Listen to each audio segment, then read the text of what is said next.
This is Learning to Listen, Conversations for Change, and I'm your host, Joshua Sparrow, at the Brazelton Touchpoint Center.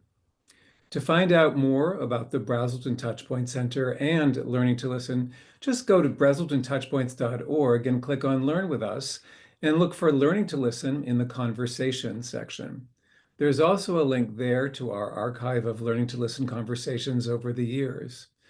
To learn more about and register for more Brazelton Touchpoint Center conversations, events, and trainings, click on the link in the chat. To join the Brazelton Touchpoint Center's Learning Network, look for that link in the chat. And thank you for joining us. It's wonderful to see you all from all over our beloved country, from Idaho to West Virginia and more. Today, we will be exploring the relational foundations and practices that nurture hope, resilience, and community with Dr. Junlei Li. For caregivers, educators, and helping professionals, this session offers a practical reminder of our capacity to connect with, care for, and support one another.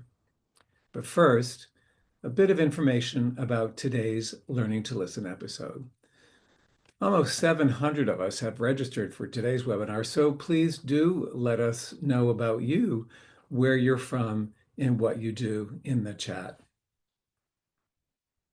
Today, our wonderful interpreter, Maria Jose Gutierrez, joining us from Bogota, Colombia, will be simultaneously translating our webinar into Spanish. Thank you, Maria Jose. To access the translation, click on the interpretation icon in your Zoom controls, then select Spanish. To mute the English in the background, select Mute Original Audio. La conversación de hoy será en español y inglés. En los controles de esta reunión, haga clic en Interpretación. Haga clic en el idioma que le gustaría escuchar. Para escuchar solo el español, haga clic en Silenciar audio original.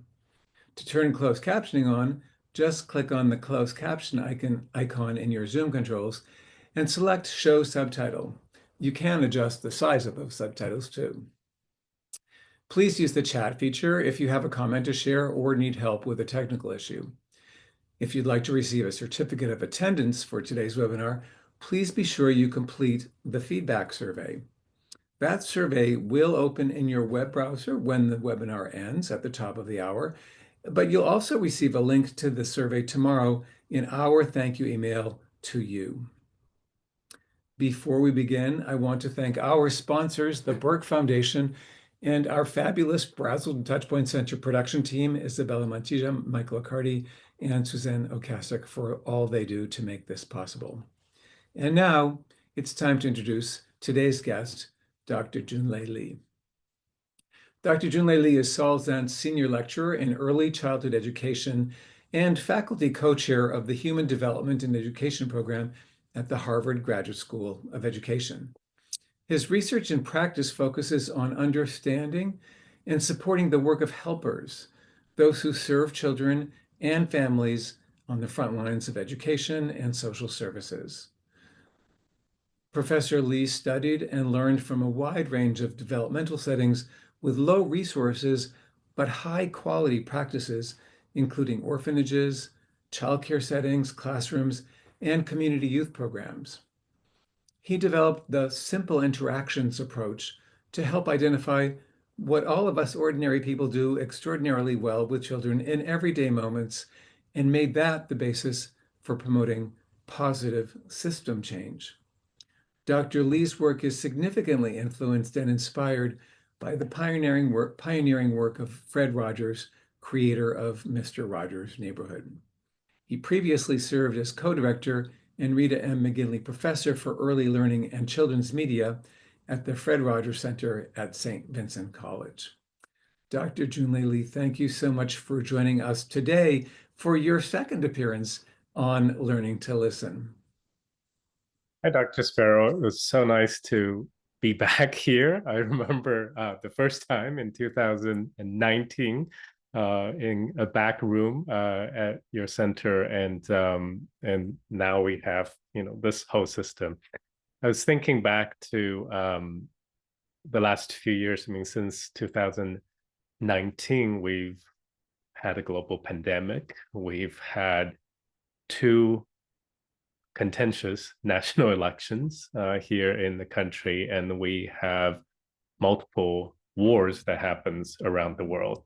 A lot has happened and continue to happen daily, hourly, all around us. And so over this time period, as I get on Zoom or travel across the country and continue to talk to people about relationships and what relationship means to people, particularly in times of uncertainty and in times of challenge.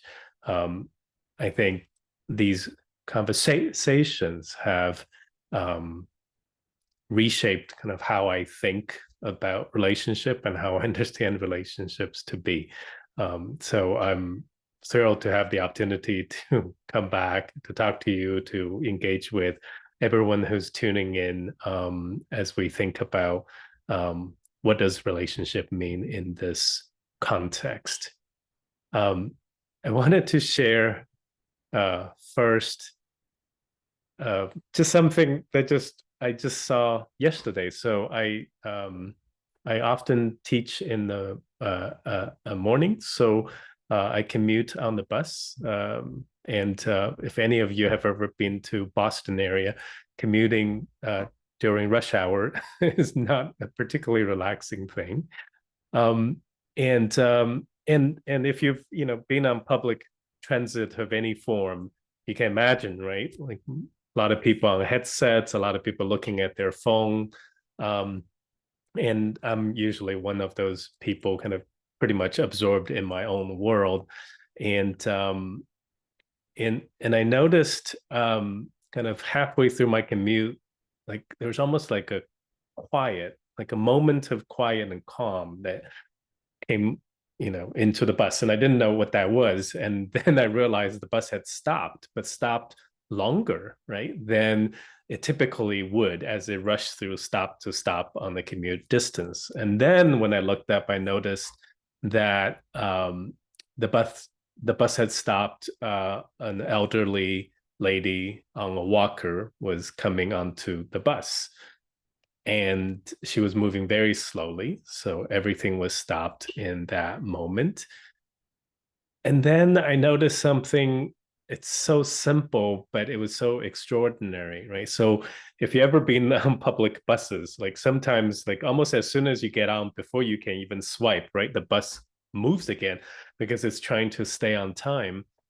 And I noticed that the bus driver like was looking in his rear view mirror, and he was just looking very attentively at this older lady who has the knit hat you have there, kind of just walking very, very slowly through the bus. And he just sits there completely still and just looks at her until he sees that she has completely settled in the seat. And the old lady, she was moving slowly. She never actually looked up. And so the bus driver makes sure she completely sits down, and then he starts the bus, and then we're all of a sudden, in the busy commute traffic again. And somehow that tiny little moment, right, it touched me a lot.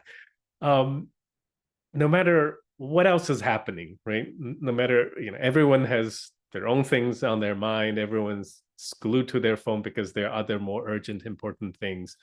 But there's something just in that moment, in something so simple, and something that even seems unreciprocated, right? There wasn't a thank you or anything. It was just a moment, and the whole thing took less than 30 seconds. And somehow it just, I think what you can know for sure in that moment is that those 30 seconds mattered to someone, even if that someone didn't have the opportunity to make eye contact or even say thank you. And I think that's what I was hoping to share today, right? Just over the last 5-6 years, to think that no matter what is happening, that the simple and ordinary still matters, and they always matter. And some of you, if you have ever seen our talks, you have seen kind of all these different videos and stories that we carry with us, like the story of the crossing guard, right? Who has only 5 seconds of time each day to interact and build relationship with children and families across the street corner. And somehow those 5 seconds, or at most 10 seconds, matter. As we kind of go across settings from early childhood to adolescent development, across countries, from preschools to even orphanage institutions, no matter what people's job titles are, no matter what their backgrounds are, whenever we have opportunity to sit down with people in what I call a community of relational practice. And what that means to me is that no matter what our job is, the foundation of our job is a relational practice. It's to build these relationships. And these relationships over time comes in the form or the dimensions of connecting with each other, reciprocating with each other, finding a way to help people to feel included, feel that they belong, and support each other's growth. For any of you who are interested to dive into more, my colleagues and I over the years have tried to share all of our resources just openly and freely on our website, simpleinteractions.org.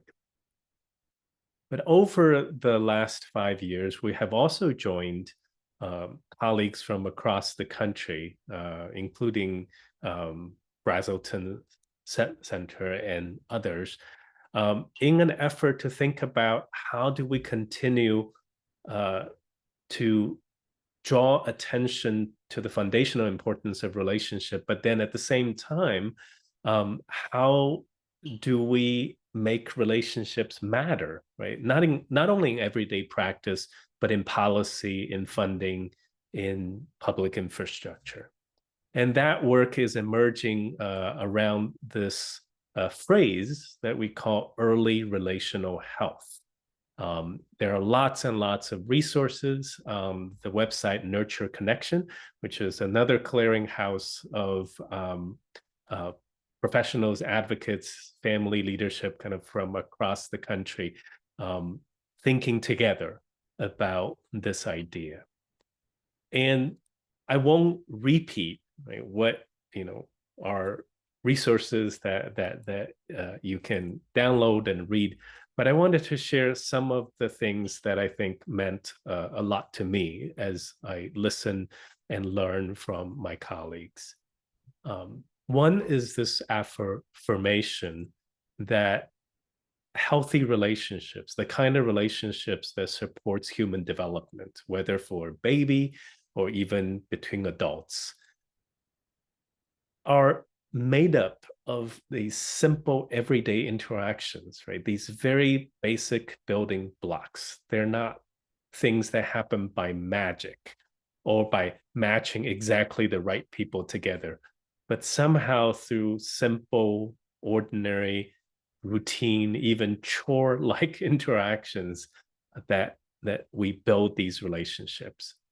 In the past, whenever we watch a video or whenever we are developing coaching or training approaches, we ask people to think about, in any kind of a moment, right? If you see it on the video, or even if you think of kind of a moment with children, first you think about, well, what are the developmental needs of a child or children, right, in that particular moment?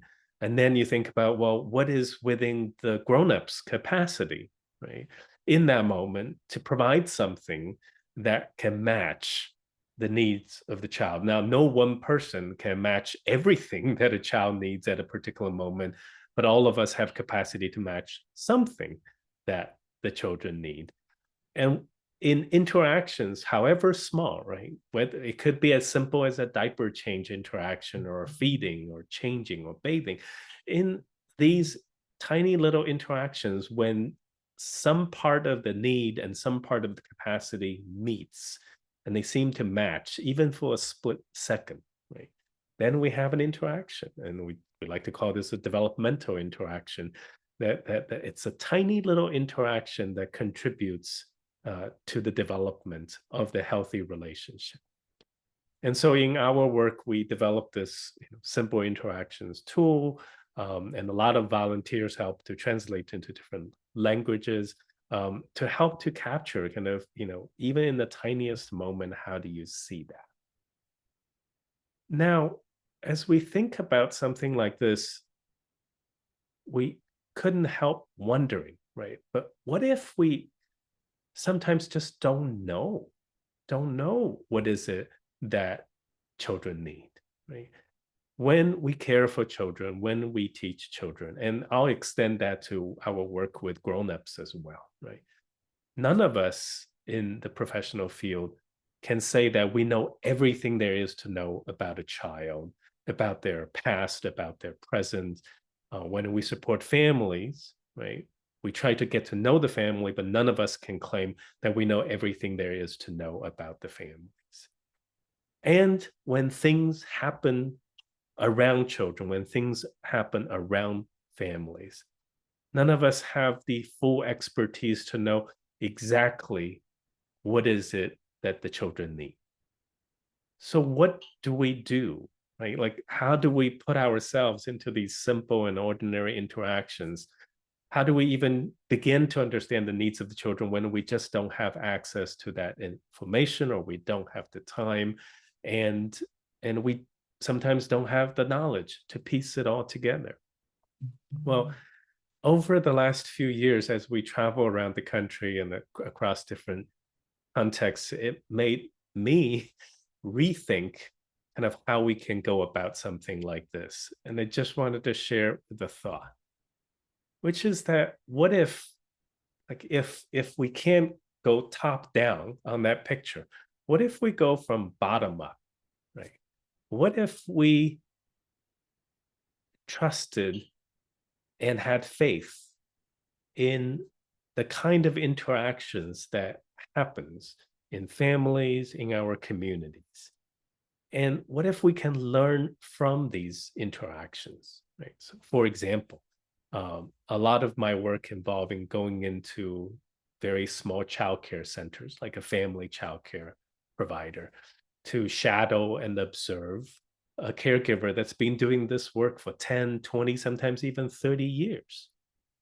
And they know the children, but I don't. And sometimes what happens is that you can just be present to an interaction, and within the interaction you may not understand everything, but you can observe and describe what that adult is doing, either based on their instincts or based on their experiences. And what is it they are doing within their capacity, right, to support the child in front of them. And then you can keep going from there, right, to start to imagine what is it that this adult understands about the need of that child in that moment. And let me give all of us just an example. So in 2019, when I was on this series, I used this video um, that a colleague of mine captured in an orphanage environment, just a very ordinary scene in the orphanage environment. After this talk, you can go back to Brazelton's YouTube channel. You can go back to 2019 and see the full video. But I wanted to do something different. So I'm going to go to this page. Now you notice that this page is blocked off. I intentionally blocked it off. So all you're seeing is just one corner of that original video. You can't even see the child. But what I'd like to do is to invite you to observe what the adult, what the caregiver is doing within her capacity. And, you can imagine the orphanage environment. You can imagine how constrained that work environment is, right, in terms of supporting that person's caregiving capacity. But regardless, let's observe.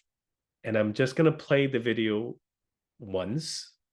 And I'd like you to just look at what the adult is doing in the moment. And then for you to imagine, what can we learn from that?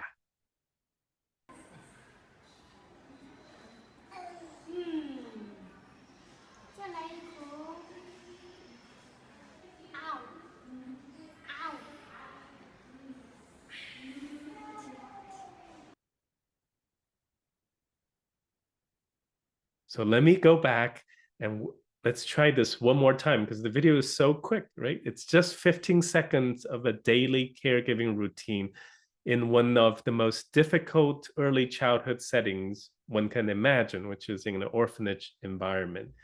And here's a question, and I love for you to use the chat. Just looking at the adult alone, right? Without any information about the child, what is it that you think the adult is doing to try to match what she thinks the child may need in that moment? I'm just going to play this one more time, and then I welcome all of you to just put something in the chat. And the question once again is, what is it? What is the adult doing in that moment to match what she thinks are the needs of the child in a moment like that?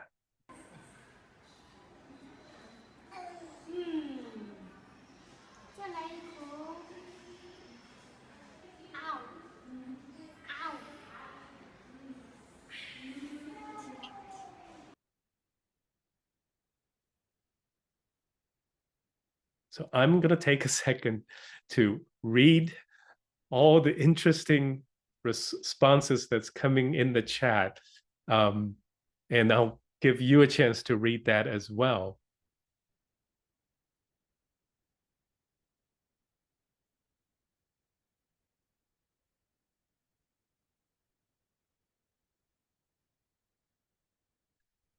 I'm just going to read a couple aloud. So Sarah Rihanna writes, like, she's modeling and smiling to assure that the child it is okay, right? Whether the food is okay or something else is okay. And Chris writes, she's showing pleasure and enjoyment and affirming the child's being.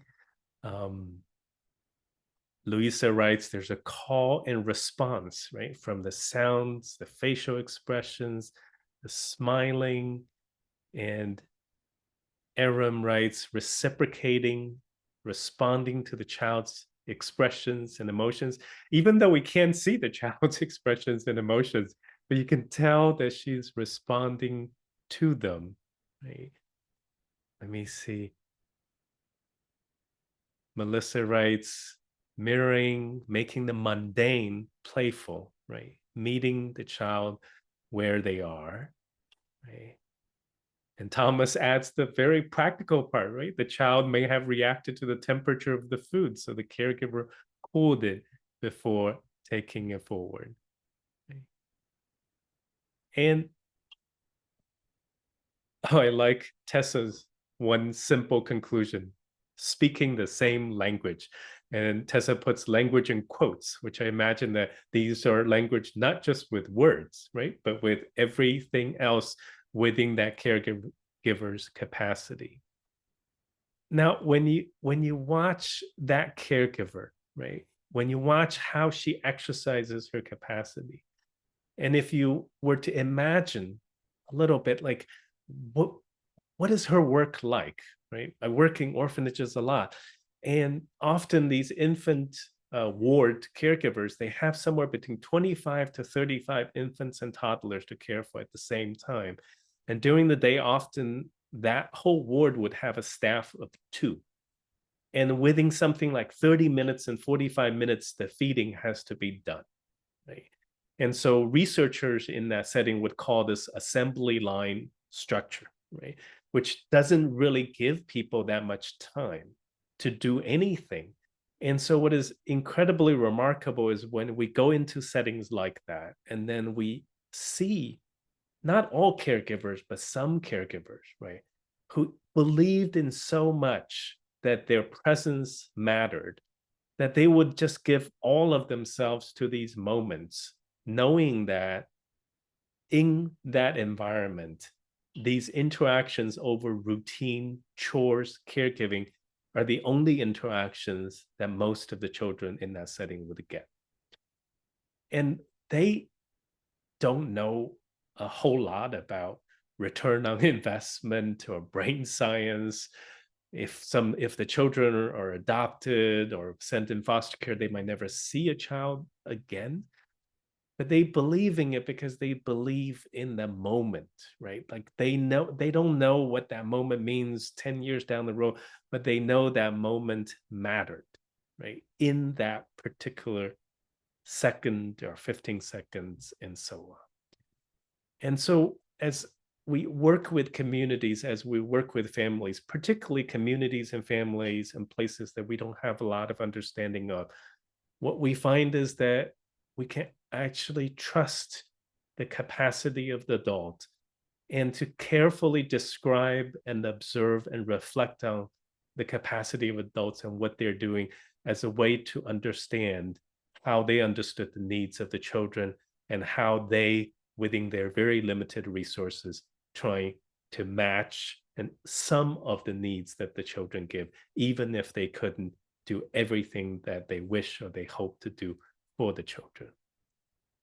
Josh, I'm going to just pause very briefly just to check in with you to see. Oh, thank you.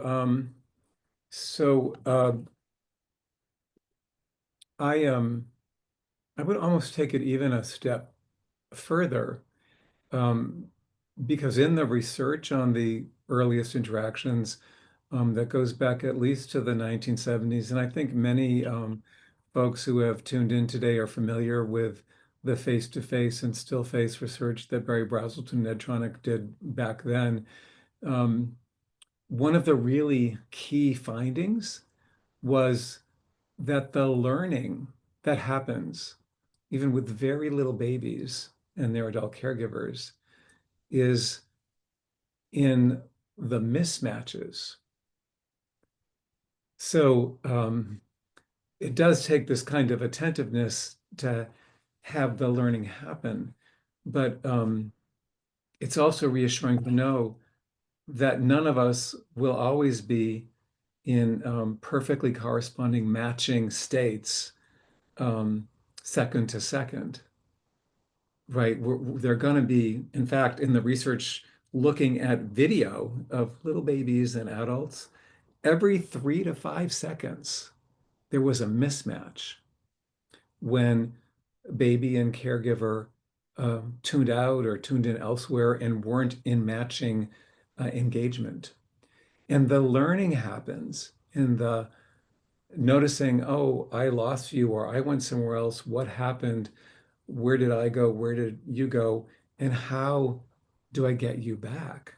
So, in addition to what you say about, not uh, being able to be in perfectly matching states all the time, um, part of the support for learning and developing is actually the real world experience of those very frequent mismatches, or in some of the research, it's called errors and repairs, and it's in the reparations that that the learning happened. And it sure is reassuring for parents and other adult caregivers who know,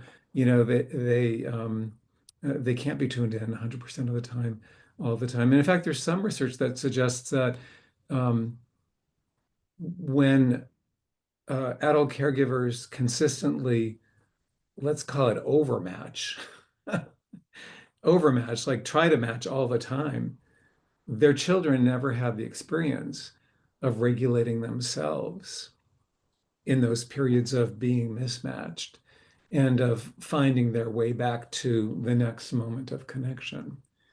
And so they actually may be more anxious because they have less of that experience of self-agency and learning that happens. So just to add to your reassurance that in the simple, ordinary, everyday interactions, it's not about always being tuned in. And in just seeing the adult caregiver, I mean, I think we all sort of imagined that she was in perfectly matching states all the time. Maybe she was in that brief interaction, but there might have been moments where she was more excited than the baby was, or where she was, sort of looking down, waiting for the cue that maybe she could get more excited. It may not have been like 100% microsecond to microsecond match all the way through. So just to build on what you were saying. Yeah. The power of discord, someone said in the chat. That's right. That's right. The Power of Discord is a book by Etronic and Claudia Gold, and I do highly recommend it in painting what I thought was just an incredibly reassuring human picture of what these interactions are and what these interactions could be. And I think in the context of the orphanage environment, what really struck us was that these caregivers knew, right, that the institution didn't support them to be with the children over and over and over again. And so the ones who really showed up, they took advantage of whatever little snippets of connection, right? Even knowing that most of the day they couldn't connect with the children in that way, but they took those snippets moment to show up when they had the time. And that was what to us was so powerful about the practices of these care providers. And one of the things that what Josh, you were saying that continue to resonate with me is just how incredibly kind of human this whole process is about us kind of putting ourselves into these simple everyday interactions, human both in terms of it being part of our instinctive capacity that we can continue to grow, but human also in the sense of the full range of human diversity that's reflected in these kinds of interactions.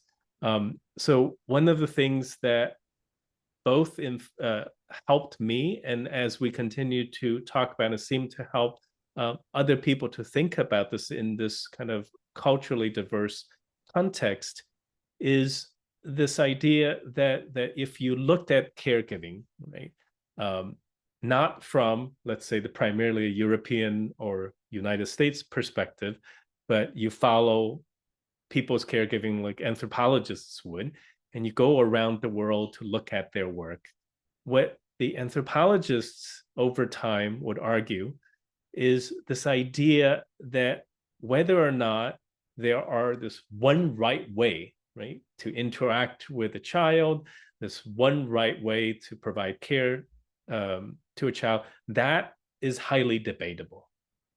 But what seems to be the case over time is that you can actually make a distinction between these two things. One is the function of an interaction. So how does this interaction meet the developmental needs of a child in that moment, right? Kind of like what we were seeing earlier. The other is the form of it, which is what does the interaction actually look like in order to match or meet these developmental needs.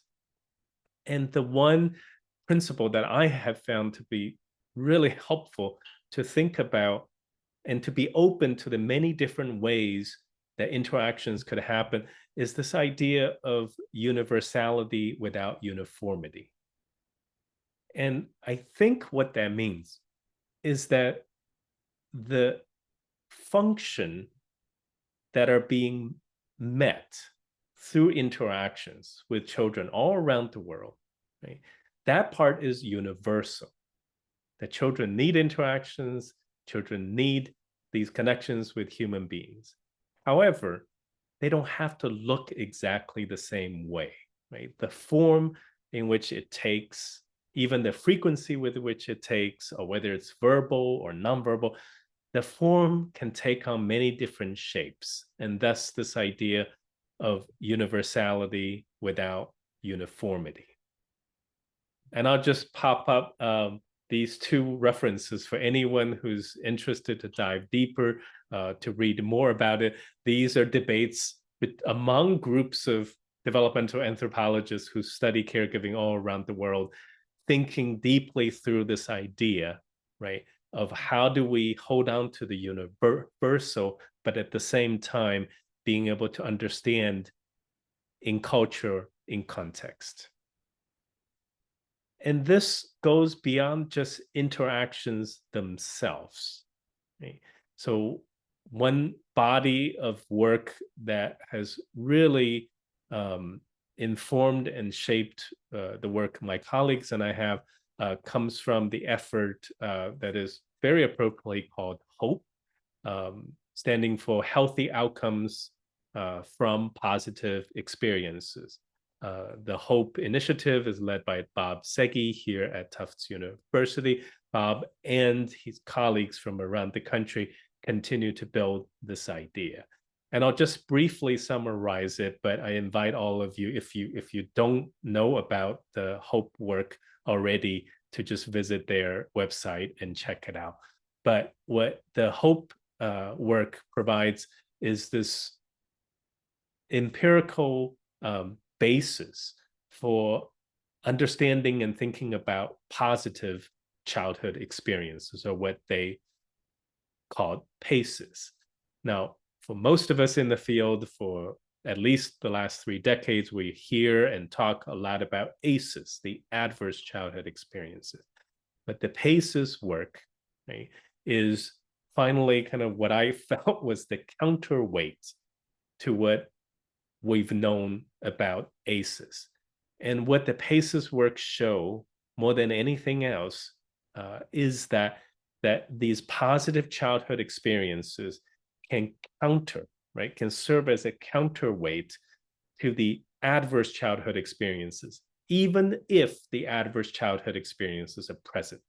So this isn't about kind of this idyllic picture, let's eliminate all the adverse childhood experiences in the world, and then let's add in all the positive childhood experiences. The real world is a complex one. And often children are experiencing both at the same time. And what the HOPE work highlight is that even with exposure to adverse childhood experiences, the positive childhood experiences, when they add up, can outweigh the impact of the adverse childhood experiences. And what is, to me, profoundly hopeful about their work is that in their public health studies, these positive childhood experiences are defined not by spectacular, exceptional, unusual experiences, but by questions like these, right? Feeling safe, protected by an adult at home, being able to talk to someone about your feelings, having your family stand by you, belonging and being included in your community, in your school, supported by friends, having adults outside your immediate family who's taken a genuine interest in you. All of these are ordinary experiences. And as we traveled across the country often to talk about interactions and relationships and positive childhood experiences, there's one encounter that really, really stuck in my mind. During the pandemic, we were working in the city of Philadelphia in neighborhoods and zip codes that historically have known very, very high ACEs counts at a population level. And I recall we were having this community meeting on Zoom. They were all kinds of community stakeholders, from teens to grandmas to professionals in the community. And we were talking about positive childhood experiences. And in discussion, a person spoke up and she said, I grew up in this neighborhood and I knew about ACEs and I had very high ACEs scores. And I left to go to school, and now I'm back in the same neighborhood and I'm the principal of the elementary school here. She said, all these years, knowing ACEs and so on, I always wondered why I turned out all right. And then she said something incredibly powerful. She said, but when I thought about these questions, these items, she said, I realized that growing up in this neighborhood, as difficult as things got sometimes, she said, I was able to say yes to all of the items. There were people and places in my neighborhood that allowed me to say yes. And then she says, some of these people are on this call right now. And then she points to who these people are. And when I was talking to Dr. Bob Segi about the categories of positive childhood experiences, the blocks, relationships, environment, engagement, emotional growth, I was asking him at one point, do you want to provide kind of a checklist for all these things? And Bob said something so interesting, especially for someone who's a researcher. He said, no, actually, we intentionally leave the categories vague. The reason we wanted to do that is because all these things look very different in different communities. It's really up to the communities to say, to discover, to affirm what these positive childhood experiences are. But however these things look, right? And they come back to this idea of they're universal without being uniform. That we can be open to what they look like, but what is universal comes back to some of the very core ideas that we understand in human development. Anne Masden is one of the leading research scientists about human resilience, and she has this beautiful book called Ordinary Magic. And the reason the book was titled that way, right? That sometimes we think about resilience in the context of adversity, almost feels like magic, feels like the kind of things movies are made of. But from the body of research on resilience across cultural contexts and ages, the conclusion is that resilience is incredibly ordinary, and that children who end up making it despite adversity often have very ordinary human resources and protective factors in their own lives. Protective factors like the kind that the HOPE research identified as these positive childhood experiences when we're adults. And what does that mean, right, to all of our work in the context of supporting young children, supporting their families across many communities with different strengths, but certainly different challenges and difficulties? I think part of what early relational health affirms is not just the importance of the caregiver-child interaction relationship, but the whole ecosystem in which that has to take place. And so the American Academy of Pediatrics, right, in the middle of the pandemic, kind of issued their revision to how they think and talk about adversity and toxic stress and so on. And in the way they define early relational health, it's this idea that these relationships, what they call the safe, stable, nurturing relationships, are promoted in these safe, stable, nurturing families that have access to safe, stable, nurturing communities with a wide range of resources, services, and supports, both formal and informal. And I think what that looks like is that at the child level, we can think about, well, what are the things we do, right, incrementally, even in small ways, that help a child to have these early relational health experiences, or healthy relational experiences with their families, with the professionals that care for them, with those who provide their care outside their families, and with their peers, with their extended families and community. But we don't have to stop at the child level. We can go to the adult level, at the family level, and think about, well, what does the family need? What do the parents, the grandparents who are caring for children, what do they need? Even though each family have a very different path and trajectory in their own lives, but all these paths intersect, right?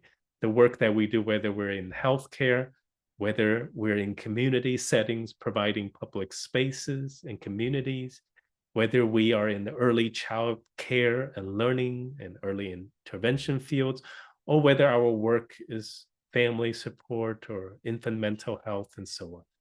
Different families will cross into our ripples of influence at different times, but so long as we are there, right, we help to stitch together this ecosystem, right, from many different centers of influence, that our ripples kind of cross each other, so that children and families all across the communities are touched and included in any one of these spaces.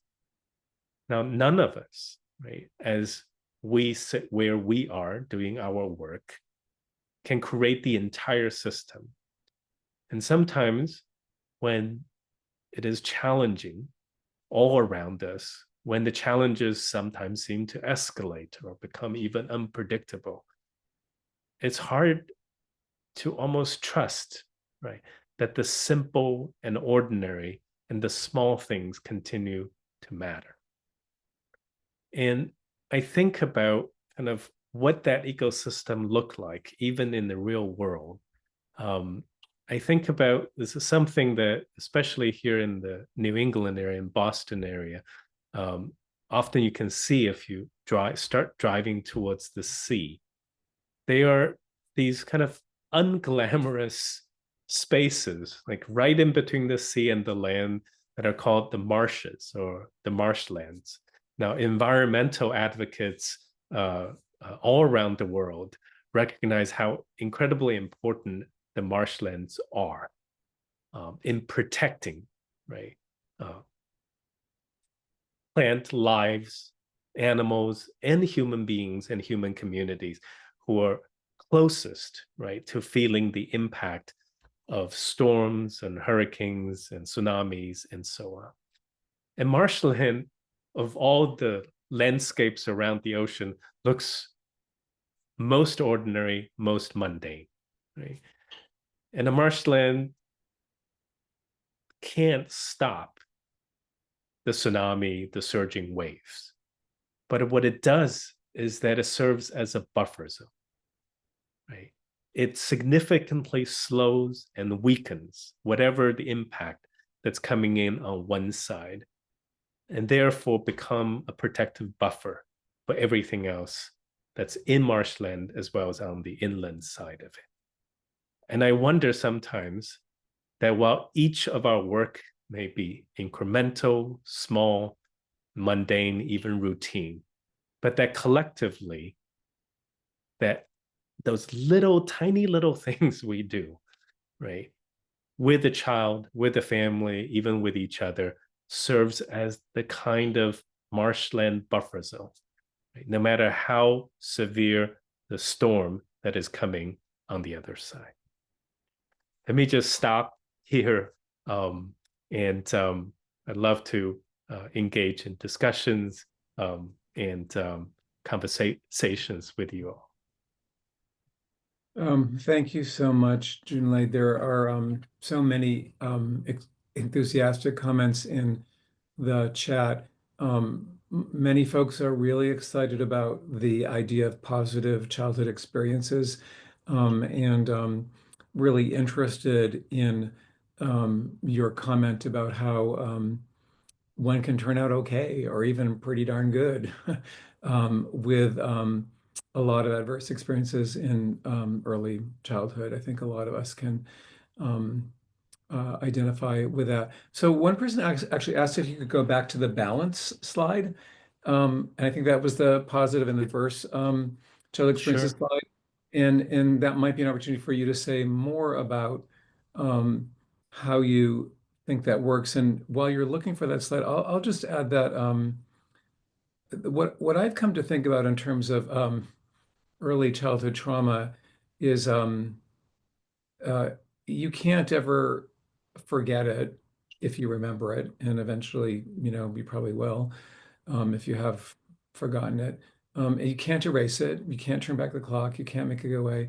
Um, but it's not helpful to think about it as a scar because there's actually something movable about it. So I think it's more like a spiral where um, you there are moments in the course of your development across the lifespan, from the time you're little, where you do what you can to make sense out of what happened to you.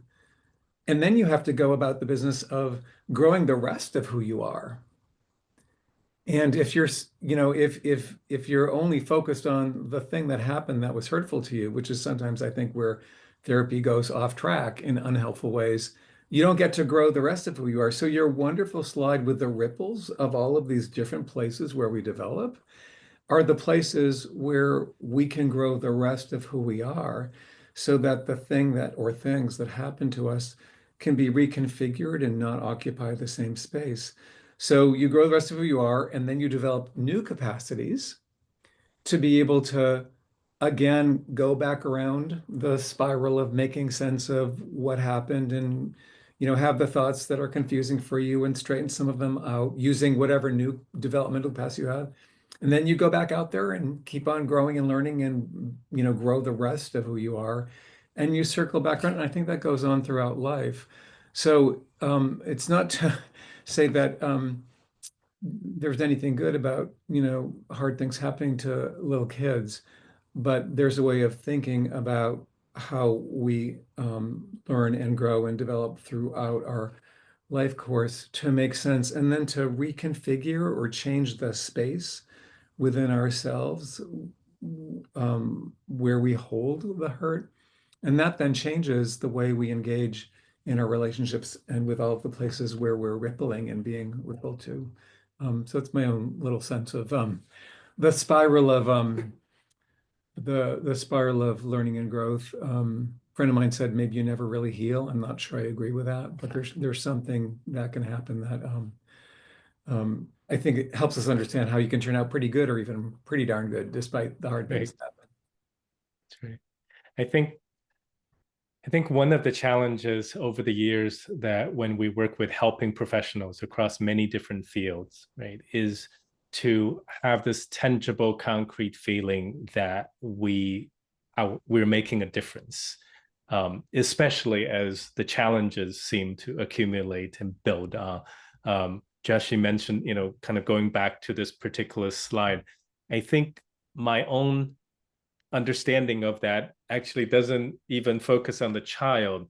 I tend to focus on how do we as adults, how do we as parents, as teachers, as care providers, as those who provide help to other helpers, how can we keep faith that no matter how difficult, right, things might be around us, that incrementally the little things we do to create these positive experiences, whether they're just 15 seconds long, that they matter, that they can incrementally tilt the balance, even while we don't have the full power to stop everything else that is happening. And I think that is kind of what I think of when I look at something like that, and what I feel most inspired by when I'm out there working with helping professionals, whether they're physicians or whether they're orphanage caregivers, whether they're social workers for youth in child welfare systems, or whether they are, in some of the settings, they're rural community farmers who became foster parents for children with profound disabilities. None of them have the reassurance that whatever they do is absolutely going to matter 5, 10, 20 years from now. No, but when they show up, they're so present, right? They're so human and so present in these moments, whether they're matching a moment or mismatching another, but they're always trying, they're always present. And to be able to keep that faith and conviction is what I think makes that ecosystem marshland buffer work, not just for a child, but for the children, the families, and the communities. The other thing that's beautiful about the marshland metaphor is there's actually so much going on in the marshland. I mean, I'm not sure that was a hippopotamus sticking its muzzle out, but there certainly were herons in the background, Yes. and probably all kinds of other life in that really complex ecosystem. There was a comment about uh, how about the intersection of power of discord and positive child experiences? For example, if infant and early childhood mental health practitioners only build up positive childhood experiences, will that be enough to repair? Isn't the repair work needed for the fearful moments experienced as the focus of the CPP intervention, which I think refers to Alicia Lieberman's intervention? But That may have been a misunderstanding of what I said. What I was saying was, I think it's developmental. There are times in development where you can do the repair work, and there are times where you can't, where you've done what you can, and you'll be able to do more when you've had a chance to advance the development of the capacities you'll need for the next part of your repair work. So it isn't either or, but I'm sure you have lots to say about that in our last couple of minutes. I think I absolutely believe in the possibility of repair and renew, right? And that is so clear in the early childhood work. So, today we think and talk a lot about early childhood brain development, but the origin of the early childhood brain development comes from the study of repair and renew of children who grew up in Romanian orphanages, and then placed in foster adoptive families. On the other side of the developmental spectrum, when we work with youth workers who work with adolescents, right, who are in residential care facilities, who has had a lifetime of struggles in relationships and everything else. These youth workers may only be with these young people for 6 months or 9 months, and they're never going to know everything that has happened up to that point. But their work with the youth, right, in weeks and months still mattered, still had a significant impact. And so I absolutely believe not only the concurrent kind of marshland buffering effect, but that these interactions, these systems that supports the interactions can provide this continuous support and repair for the children and even for the adults who need that. And I just hope that we understand that even when the challenges around us are enormous, doesn't mean that the simple and ordinary things we do, the simple and ordinary interactions we do, is a complete mismatch for the challenges. In fact, it's the accumulation of those simple and ordinary things done by many, many different people that ripples out, that serves as the counterweight for the kind of challenges that we face. Well, that's, I think, a really wonderful place to thank you, Professor Junlei Li, and to thank all of you for joining us today and for all that you do. Uh, we'd love to have you keep track of what we're up to next and to join us again for Learning to Listen Spring 2025. Mayra Alvarez, who is the Executive Director of the Children's Partnership, will be our guest this spring on Learning to Listen, and she'll talk with us about the impact of mass deportation on children and families and what we can do to help. And on April 30th, we hope you'll come back again when we'll be listening to Dr. Scott Leibowitz, who's a child and adolescent psychiatrist, author, speaker, educator, who is internationally known for his expertise in the care of transgender and gender diverse children and adolescents. We put a link in the chat for you to let us know what you'd like to learn about with us. You'll receive your survey when you close your web browser and again tomorrow. And we hope you'll stay in touch, and together we'll stay the course. Again, thank you for joining us today. Thank you, Dr. Junlei Li, and thank you all for all you do for children and families.